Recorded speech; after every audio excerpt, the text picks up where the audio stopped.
केशव हे माधव हे गोविन्दा रक्ष रक्ष पाहि पाहि परमानन्दा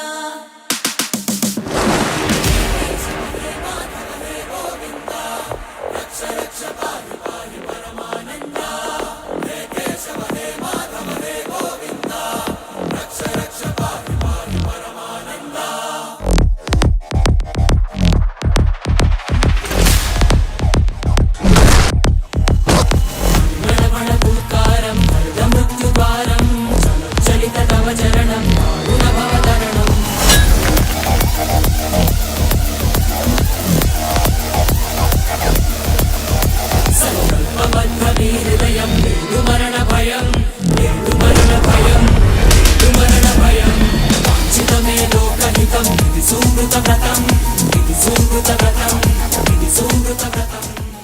శ్రీకృష్ణుణ్ణి దేవుడు అని ముద్ర వేసి మనిషికి నేలకి దూరం చేయొద్దు. He is biologically born and brought upon this earth.